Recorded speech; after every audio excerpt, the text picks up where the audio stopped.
Welcome to Wilp-Willich territory of the Gitanyow Nation, located in northern British Columbia. To find this sacred place, one must travel from the Pacific coast up the Nass River through Meziadin River and finally to Meziadin Lake.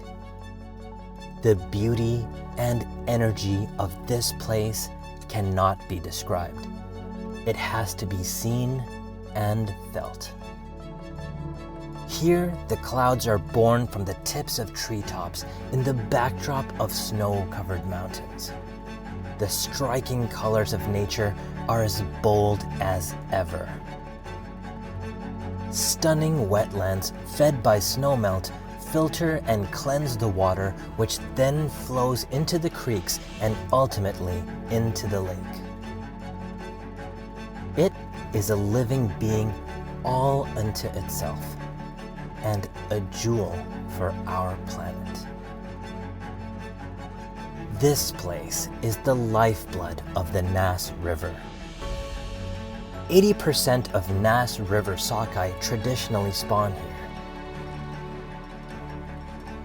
These fish not only support the ecosystem of Meziadin Lake watershed, they have also sustained the Gitanyow people since time began. The harvesting and processing of salmon is central to the traditions, culture, and way of life of the Gitanyow. It's now summer, and the salmon are returning to spawn. Lachanjach is a traditional harvesting site for Wilp-Willich. It is the gateway for fish returning from the Pacific as they make their way to the lake.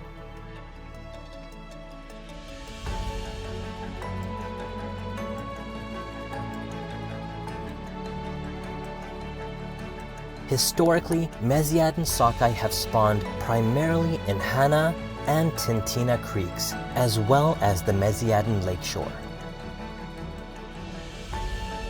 Stream flows in Hana and Tintina during the spawning period are sustained by snowmelt and seasonal rains. During peak spawning times, these creeks are like highways for hungry bears looking to fatten up for their winter hibernation.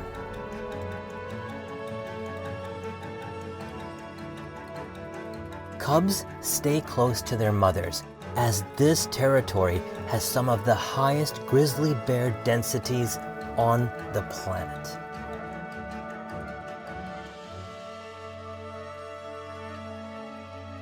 From birds to flora and fauna, a multitude of species thrive here in this crucible of life and biodiversity.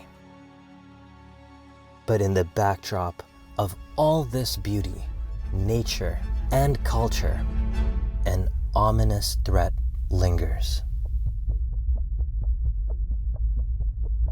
Climate change. Meziadin is warming faster than ever, and that means that the snowpack that supplies water to Hana and Tintina creeks is disappearing fast.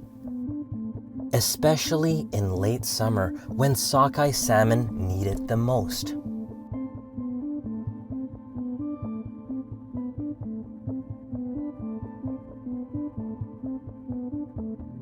In 3 out of the last 8 years, key sections of Tintina Creek went completely bone dry. Water levels were so low that salmon were unable to migrate into the creek and spawn. The circle of life had come to a dead halt here. A devastating blow to the Gitanyow. This has dramatically impacted the overall numbers of Nass River sockeye.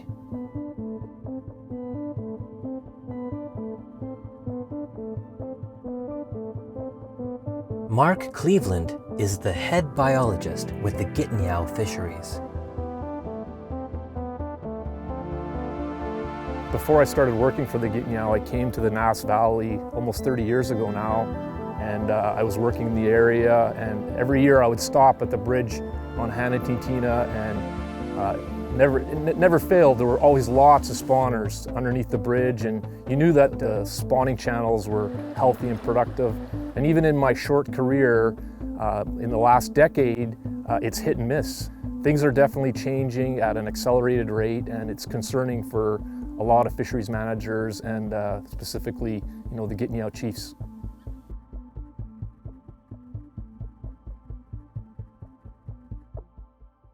Some of the projects we're doing is we're radio tracking fish. We're actually putting radio tags on these fish from the mouth of the Nass River and then looking at where they were spawning in the Meziadin watershed. We were tracking them throughout, and one of the things we found is that many of the fish spawned in what we call Strone Creek, which is a creek to the north of the lake here. And whenever I went back and looked at all the historical data, there were not that many spawners in Strone Creek. The Department of Fisheries and Oceans kept really good records all the way back to the 30s. They would do stream walks in this watershed. You'd go back and they'd see a handful of fish on Strone, comments like 500 fish this year on Strone Creek. But then they would reference Hereditary, where there were tens of thousands of spawners. But now we see that many of the fish are spawning there every year, and it's very important. But why is Strone Creek becoming more productive for salmon? Dr. Matthew Beadle is a glaciologist and professor of geography at Coast Mountain College. He has been collaborating with the Gitanyow on a glacier study in the Meziadin.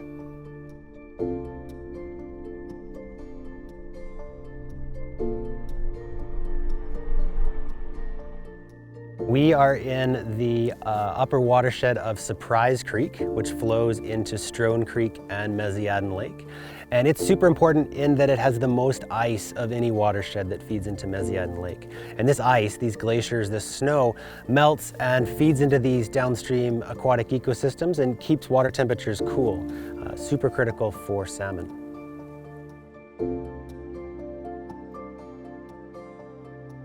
Since the Little Ice Age maximum, which was about 100 years or so, we've seen a lot of recession of these glaciers. So a thinning down near the bottoms of these glaciers of 100 meters at least.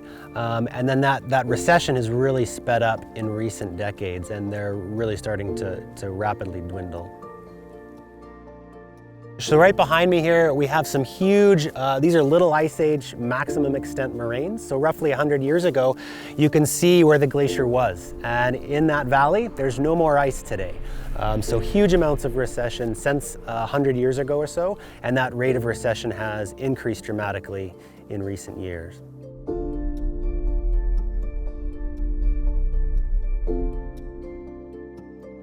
One of the biggest effects of climate change here in these watersheds is on summertime temperatures. So as summertime temperatures go up, the rate of melt of your ice and your snow increases, and the amount of snow we get in the wintertime can't compensate for that huge amount of melt we're seeing in the summer. The ice that's up here, in the summertime, they serve as essentially a giant ice cube up in the mountain, and as they melt, they infuse the downstream ecosystems with cool water, keeping the lake colder than it otherwise would be. The waters of Strone Creek are rich with glacial silt, giving it a characteristic turquoise color. But beneath these murky waters, the creek is crimson red with sockeye. This is an entirely new phenomenon for this ancient ecosystem. It could represent a recovery for a salmon run that has dwindled in recent years. Migrating and spawning sockeye salmon thrive in water temperatures between 7 to 15 degrees Celsius, and during warm years, which Meziadin is experiencing much more frequently, the cool glacier meltwater that feeds Strone makes it much more suitable than Hana or Tintina. The miracle of nature is at work.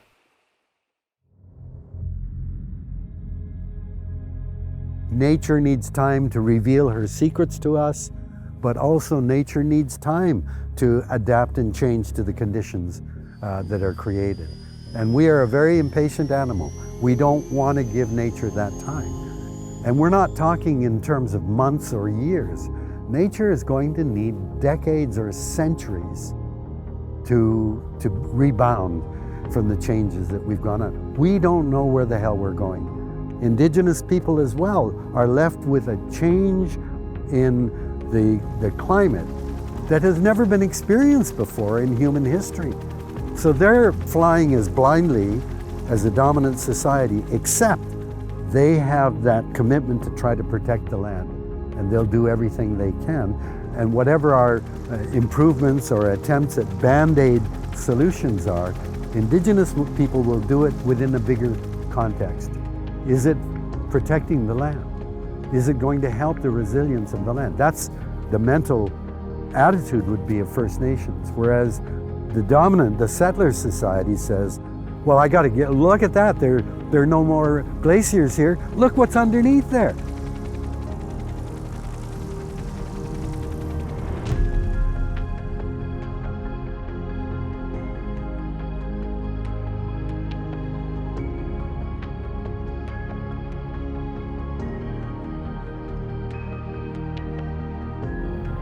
When it comes to anything, that's the Indigenous law. Our chief is the one that is the point person, and if anybody's planning anything, they should be talking to the chief, and they give the go-ahead or not.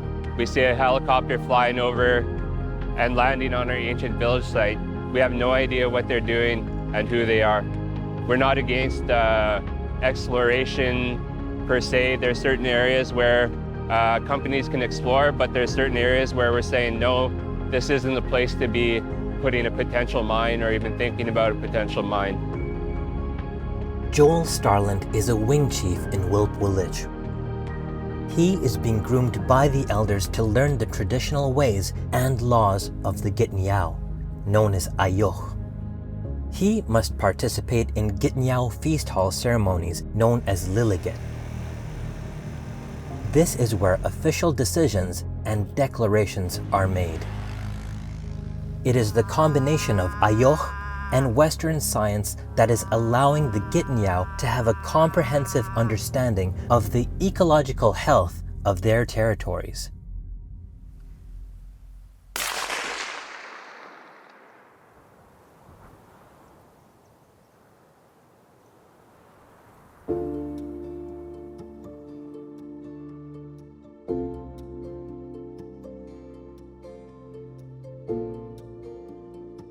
My name's Allison Oliver. I have a PhD in aquatic ecology and biogeochemistry. I work with the Skeena Fisheries Commission. We're collecting samples from 5 tributaries of Meziadin Lake. We collect them every month. We've been doing this for 3 years. The samples involve collecting water. We analyze that water for nutrients, for basic physical chemical types of parameters, dissolved organic carbon, as well as organic matter signatures, which can tell us information about where the organic matter in that water comes from, the source of the water, things like that. We use this information to kind of give us a fingerprint of the baseline conditions within a watershed. And what we're finding is that Strone Creek is kind of in this really sweet spot right now for salmon productivity. It's got the right amount of temperature, it's got adequate flow, it's got a good consistent source of nutrients and organic matter that's largely derived from groundwater as well as glacial inputs.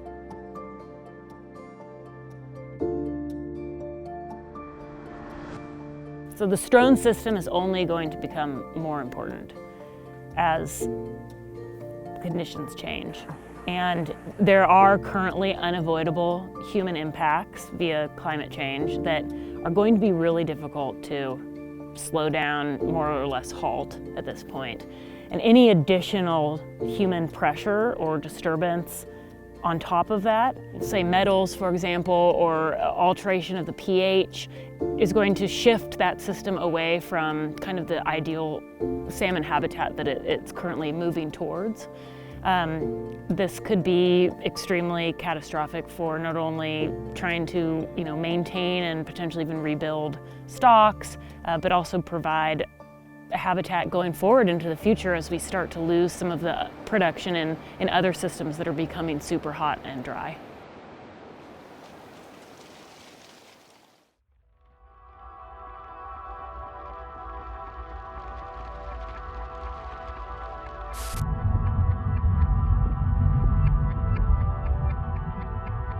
Yesterday morning, 10 million cubic meters of wastewater containing dangerous chemicals poured into local waterways when the earthen dam surrounding a tailings pond collapsed.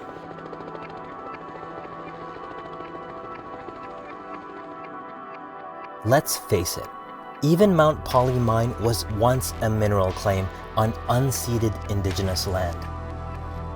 Now it's the biggest mining disaster in North American history.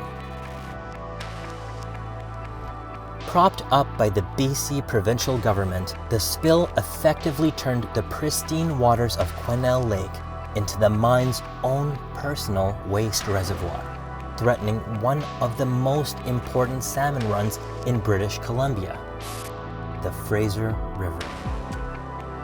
Nobody has been held accountable for the disaster to date.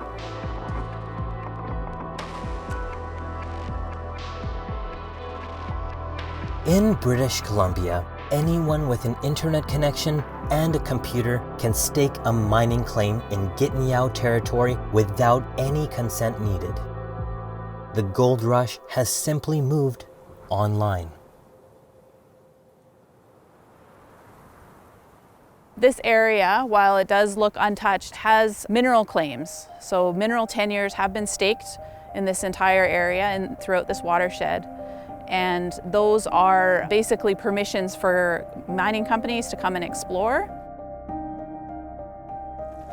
Without any consultation, without any consent of Gitanyow, companies that are often located in the United States or in the Lower Mainland in Vancouver can come and acquire rights to these mountains and to areas that are under glacier or are being newly exposed because of glacier melt. The free entry system in BC is archaic, it's outdated, and it's really the colonial legacy in British Columbia. Many other jurisdictions, Ontario, Quebec, and the Yukon, have transitioned away from free entry and are actually requiring now consultation or consent of Indigenous people before anyone can stake a claim. And it really goes back to those early days where they were physically out staking claims on the land, whereas now with the internet and with technology, it can be done with a click of a mouse.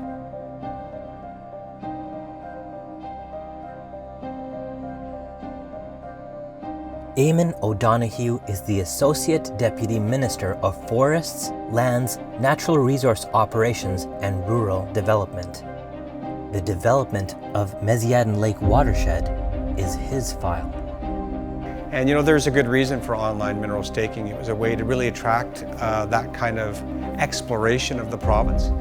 Northwest BC, I think 55% of the exploration of the province happens in Northwest BC, and it's a huge economic generator on its own, mineral exploration. There's lots of activity that surrounds it, there's lots of jobs created out of that, there's lots of benefits. The issue of ownership, and this is a very tough issue in British Columbia, is unresolved, right? There's Crown title and there's Aboriginal title, and right now they are overlapping, and there's a need to resolve what that looks like. In the case of where we currently stand, we are obligated to do consultation. In 2017, provincial government officials and the Chief Gold Commissioner, Mark Mesmer, visited Wilk Willich on behalf of a mining company looking to develop in the Upper Strone Creek. This is a process government and developers call indigenous consultation. The delegation was given a tour of the Lahip, where the Gitanyow voiced their concerns about the delicate nature of the area. Together, they all observed the sockeye salmon spawning in Strone. And as we were standing there, there was literally, hundreds and hundreds of salmon flopping in the river beside us. Boy, they've really proved it here, in essence, in person. In this meeting, Samoygat Wilich, the chief, decreed that there will be no mining in his territory. Those were his wishes, and he was expressly clear. In this example, a chief was not comfortable with it going ahead. There might be a long history behind that I'm not aware of, that may have led up to that point. And so that decision that was going to come out the next day anyway, may have already had, a year or two of discussion and mitigation behind it. The very next day, a development permit was approved and issued by the Chief Gold Commissioner to the mining company. Indigenous consultation was just a formality. This is the kind of systemic racism Indigenous people are suffering from today. What is supposed to have changed recently with the UN Declaration on the Rights of Indigenous People being recognized provincially and federally in Canada and BC was that consultation was supposed to change. It's now supposed to be free, prior, and informed consent. This is something Indigenous people have worked tirelessly across the globe to achieve for decades. And what we see on the ground, again, is this reverting back to that rubber stamp consultation, that process of going out and hearing, okay, yes, you have concerns here. Oh, we see the salmon are spawning there. We've heard your concerns. We've considered it. Now we're going to go back to our office in Victoria and issue the permit.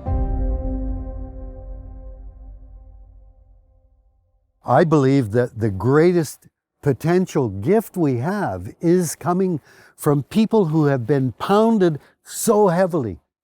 Indigenous people around the world are regarded as a pain in the ass because they have a sacred bond with their land and they're trying to protect it.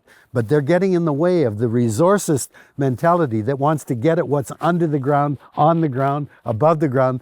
We want all of that. And so Indigenous people have been pounded. We've had genocidal practices. We're trying to get rid of their culture, residential schools. All of those things have been to destroy the culture.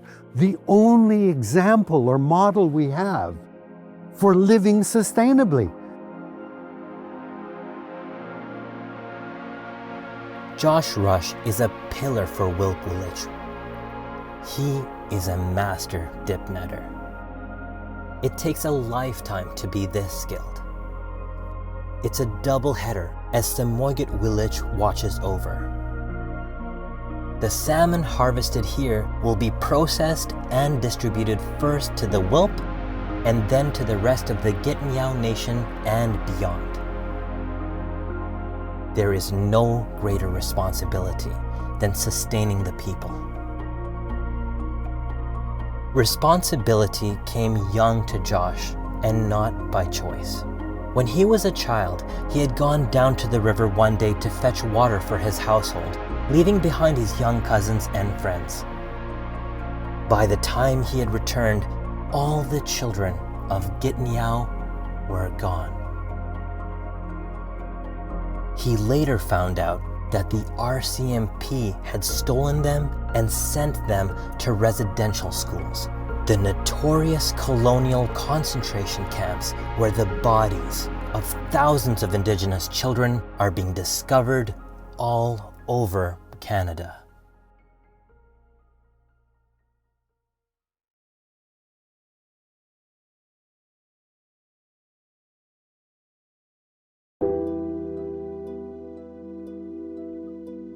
Fall has arrived at Mesiadin, and the leaves are changing color.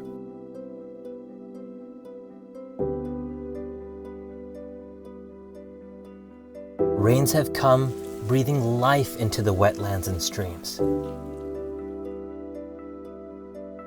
The Gitanyow Lahip Guardians are at work monitoring and restoring critical habitat. The Guardians play a key role in ensuring that all activities happening on their territory are reported to the chiefs. The Guardians also lead all wildlife work on the Lahip. In fact, their work has expanded to overall monitoring and assessment of the ecosystems. They are the boots on the ground in helping to ensure ecosystems have a fighting chance to overcome the impacts of climate change. My name is Greg Johnson. My traditional name is Gitanyow, and my chief is Glenn Williams. His traditional name is Mali. He's one of the biggest chiefs also on Gitanyow territory. I take my job seriously with great pride. There's so much to monitor on our territory, but most of all that we monitor is the moose. Because of poachers, we have dealt with poachers. We also work with provincial game wardens. So we work under the direction of the chiefs, the 8 chiefs of Gitanyow. Very important work that we do as wildlife monitors. We protect the Gitanyow whole territory. It's a big job. There are days that are very challenging, but we get her done. Hello, my name is James Morgan. I'm a Lahiip guardian. It means I look after the territory. Just being able to help protect the area so that our kids can come out and enjoy it as well. It's a huge sense of pride. I feel so lucky to be out here just because the elders know how important it is as well. They say it over and over again, we need more presence on the territory. We need to be out there. It is ours, let's take care of it. And just having the ability to do that is just great.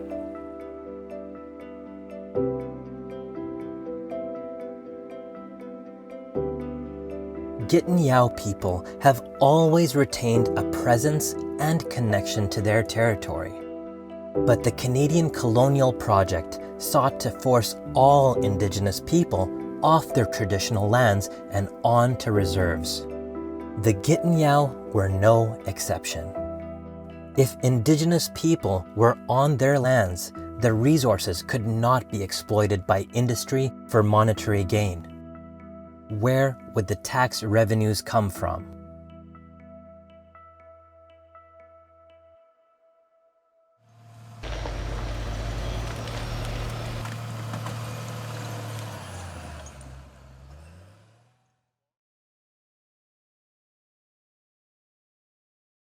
It has been quite difficult over the past 100 years, going back to first contact.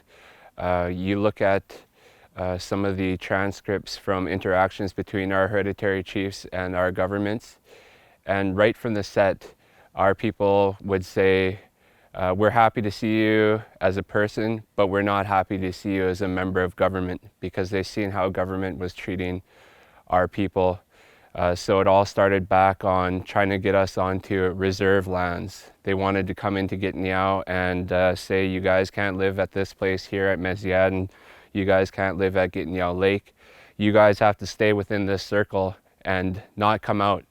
And we'll give you guys churches, we'll give you guys schools, but you guys got to stay here. And our chiefs would always say, well, what about our hunting grounds? What about our fishing grounds? Those aren't inside the reserves. So we don't want any reserves. And the government finally had enough, and they sent in surveyors. Our chiefs stopped them. They confiscated away for all their materials. And then they sent in the RCMP, and they arrested 6 of our chiefs and sent them to Ocala prison and made them do hard labor there. And that was a message to all of our people that you guys better listen. You guys better not live at places like Meziadin Lake. You guys better not live at places like Gitanyow, or else we're going to arrest your people. And that's what they did, and they formed the reserve and kept us there.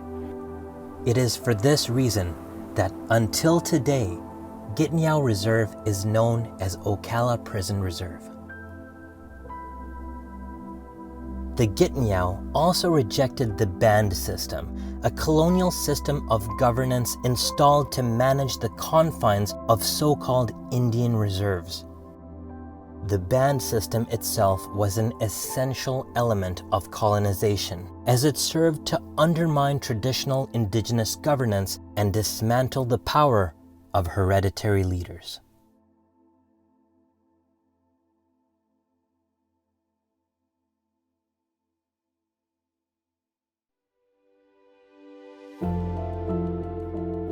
It's now winter. Joel Starland is setting up his traps for marten. But things are different this year. It's the warmest year on record. Today, it's more than 20 degrees Celsius above seasonal temperatures.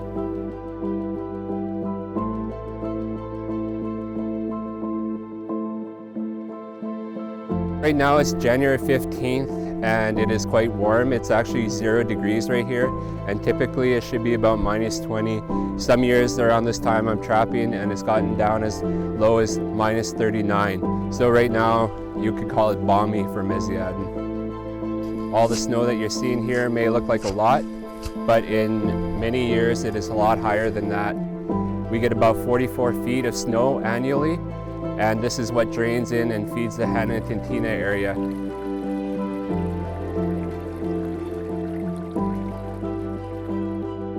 The Mesiadin Lake right now is not completely frozen. I've been trapping here for over 20 years, and that's the first time I've ever seen that.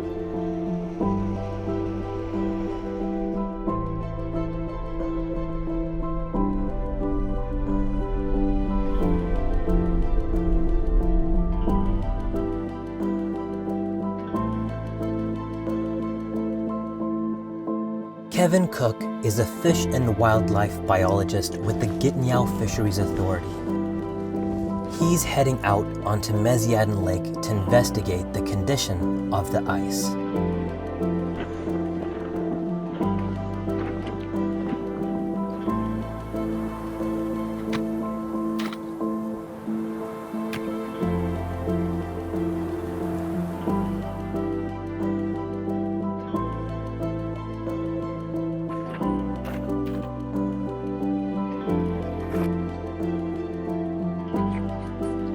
So what keeps happening with our winters is that we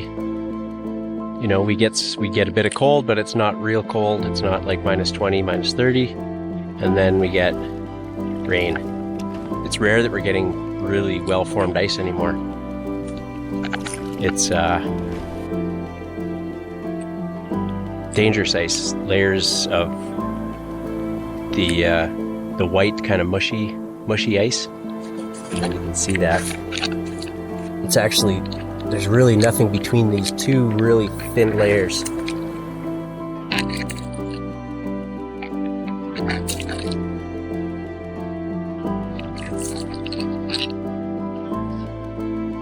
Other than water. So that's dangerous. It's dangerous to the animals because it's dangerous for animals because they would be crossing this time of year. They need to cross the ice.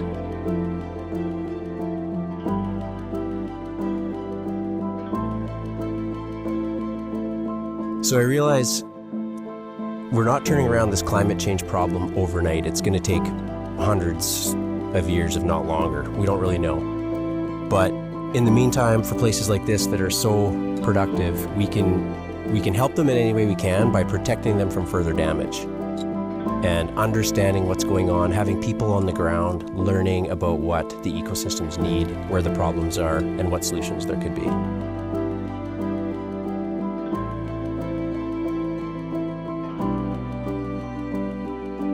We need the world to understand what is going on and what has happened in this area. Not just what has happened, but what has made that happen, which was a lack of respect, a lack of regulations and rules to follow for this area. According to the provincial laws, the Hanatintina region is protected. According to indigenous laws and regulations, we need the whole area protected, as it always was before.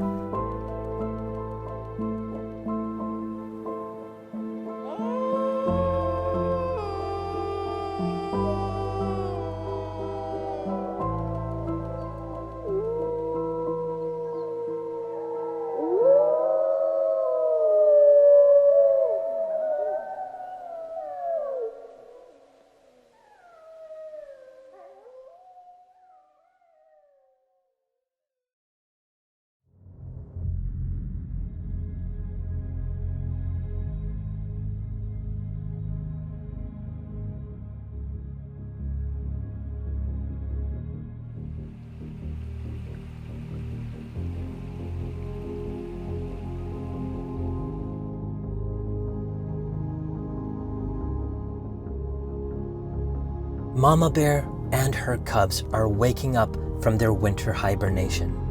Spring is finally here.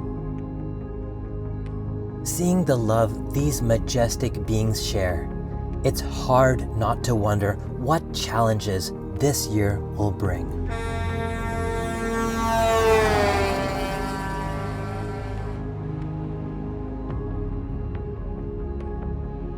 All forecasts show us losing these large pieces of ice within the next few decades.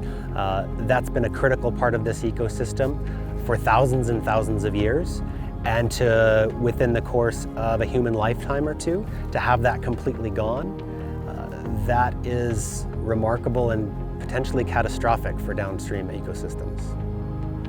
Nature is resilient, but it needs time to recover and adapt. And it also needs people to care. The truth is, Meziadin is walking a fine line. We need our area protected, because we do have children and grandchildren, great-grandchildren. And these people out there, I'm pretty sure they wouldn't want any harm or anything done to their children. They'd want to protect them. So help us out protect our territory. Help us to protect our children. Residential, I'm happy that's not happening, because I wouldn't have let any of my grandchildren go because of the hurtness of what I seen my brothers go through.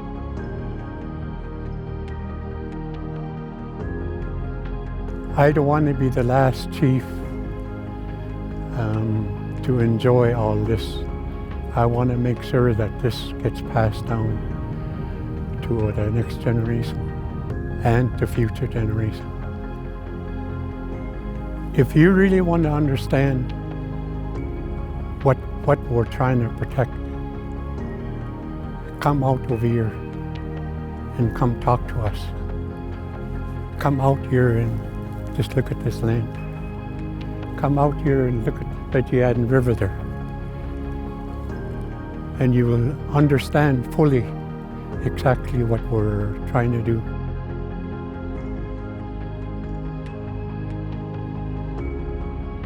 Wilich Kaiwak declares that this is an indigenous protected area.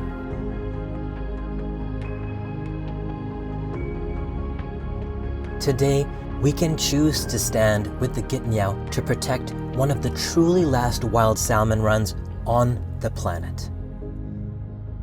The Meziadin Lake watershed in all its majesty deserves a fighting chance. And the only people who are doing something to truly protect it are the Gitanyow. After all, it is their Ha Ni Toch, their food table.